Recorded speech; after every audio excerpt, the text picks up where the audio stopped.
They were consistent. They showed up. They were clear about what they wanted. They did not make you guess. They did not run hot and cold.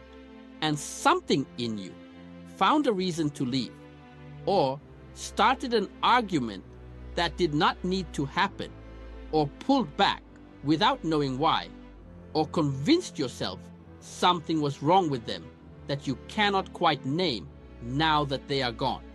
And now you are alone again.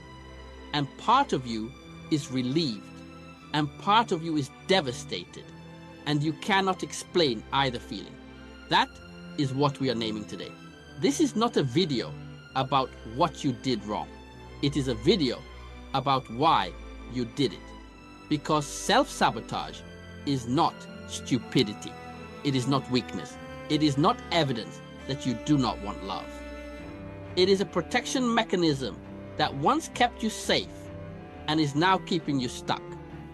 And the moment you understand what it is protecting you from, you can make a different choice. By the time we finish here, you are going to understand why closeness feels dangerous, even when the person is safe. You are going to see the specific moment self-sabotage activates and what to do in that exact moment. And there is something in the story of Peter walking on water that holds the blueprint for this. It is sitting in one moment. And when you see it, you will recognize yourself in it completely. Here is the belief I want to challenge. We have been taught that self-sabotage is self-destruction. That the person who ruins good things secretly does not want good things. But that is not what is happening. Proverbs 18:14 says, "The human spirit can endure in sickness, but a crushed spirit who can bear?" Your spirit learned something early, before you were old enough to choose. It learned that closeness comes with cost, that love comes with conditions, that safety is temporary, that the people who get close are also the people who eventually leave, or hurt, or disappoint in ways you did not see coming. And so, your spirit built a system. If I leave first, I cannot be left. If I create the distance, I control the pain. If I find the flaw before they find mine, I am protected. That system worked once. It kept you safe in seasons when safety was not guaranteed. But you are not in that season anymore. And the system does not know that. It is still running the old program in a new situation that does not require it. So, here is what is actually happening. Peter walked on water. He saw Jesus on the water. He asked to come. Jesus said, "Come." And Peter got out of the boat. He was doing it, actually doing it. And then Matthew 14:30 says, "When he saw the wind, he was afraid, and beginning to sink, he cried out." When he saw the wind, not when the wind started. The wind was there when he got out of the boat. The wind was there when Jesus said, "Come." But the moment Peter shifted his focus from who was holding him to what could hurt him, he started to sink. Self-sabotage is the moment you see the wind. Everything is working. The person is consistent. The connection is real. You are actually doing it. And then something shifts. Not in them, in you. You become aware of how high the stakes are, how much it would hurt if this ended, how exposed you are, how much you have already given. And the old system activates, and you create the ending before it can be done to you. Here are the 5 phases of self-sabotage, so you can recognize which one is yours. The first phase, picking fights that do not exist. Things are going well, and suddenly you are sensitive to things that never bothered you before. A tone, a delayed text, a small thing that becomes a large conversation that nobody needed to have. You are not actually upset about the thing. You are afraid of the closeness. And conflict creates distance. And distance feels safe. The fight is not the problem. The fight is the solution your nervous system invented to manage the threat of intimacy. The second phase, finding the flaw. Nobody is perfect. And suddenly, you can see every imperfection. They chew a certain way. They said something slightly off. Their vision for the future is not exactly aligned. And you catalog it. You build a case until the case is strong enough to justify the exit. You are not being discerning. You are building a door because something in you needs a way out to exist before you can fully come in. The third phase, going cold without explanation. You were warm, you were present, and then, without a clear reason, you are somewhere else. Short answers, less initiation, available in body, but absent in spirit. And when they ask what is wrong, nothing. I am fine.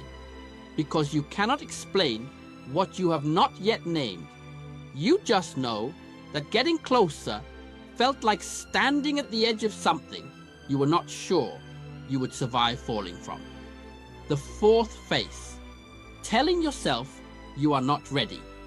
This one is the most spiritual sounding. I am still healing. I need more time. I do not want to bring my baggage into something new. And those things can be true. But check the timing. Are you not ready? Or are you not ready specifically now that someone real is in front of you? Because vague unreadiness is easy to carry. It never has to be tested. But when someone concrete arrives, someone who makes the stakes real, suddenly the unreadiness has a function. It keeps you safe from the thing you say you want. The fifth phase, flooding them before they can leave. The opposite of going cold, giving too much too fast. Intensity that belongs to chapter 10, showing up in chapter 1. Not because you are ready, because if you overwhelm them and they leave, you can tell yourself it was the intensity, not you. Or, if they stay through the flood, maybe they are safe enough to let in. Either way, the flooding is a test, dressed as vulnerability. So what do you do in the moment, when you feel the activation, when the wind appears, when the urge to create distance rises? You do what Peter did. He cried out, not to himself, not to the wind, not to his own reasoning. He cried out to Jesus, Lord, save me. In the language of today, God, I feel the pull to run. I do not fully understand it, but I recognize it, and I am choosing to stay, not in my own strength, in yours. That prayer, said in the moment, is what interrupts the pattern. Not a long process, not another healing season, a cry in the moment. That redirects the response. And then, stay. Not because the fear is gone, because you chose someone bigger than the fear. Here is the prayer for this. Lord, show me the exact moment I start to run. Give me the self-awareness to name it before I act on it. Heal the place that decided closeness was dangerous. Teach me that I can be fully known and still be fully safe. When I see the wind, remind me to look at you and give me the courage to stay in what you have brought into my life. Pray that tonight. And every time you feel the urge to create distance from something good, just for a moment, close your eyes if you can. 6 months from now, someone consistent is still in your life. Not because they were perfect, because you chose to stay when everything in you said, run. You felt the activation. You named it before you acted on it. You cried out instead of shutting down. And what is on the other side of that choice is the thing you have been praying for. Not because they saved you, because you stopped saving yourself from them. We began with the pattern you could not explain. We discovered that self-sabotage is protection, not destruction. We saw Peter see the wind and begin to sink and cry out. We named the 5 faces, picking fights that do not exist, finding the flaw, going cold without explanation, telling yourself you are not ready, flooding them before they can leave. And we found the interruption, a cry in the moment that chooses to stay. The pattern ends the day you name it. And today, you named it. If something landed for you today, type "I choose to stay" in the comments. I want to pray over every single one.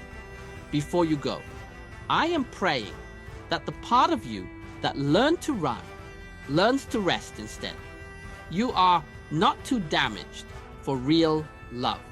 You are someone whose protection system needs to be retrained. And God is the one doing the retraining. Even now, even in this, your time is coming, my dear. God does not lie. Stay faithful. Keep showing up. He sees you. He knows your name. I will see you in the next one. God bless you.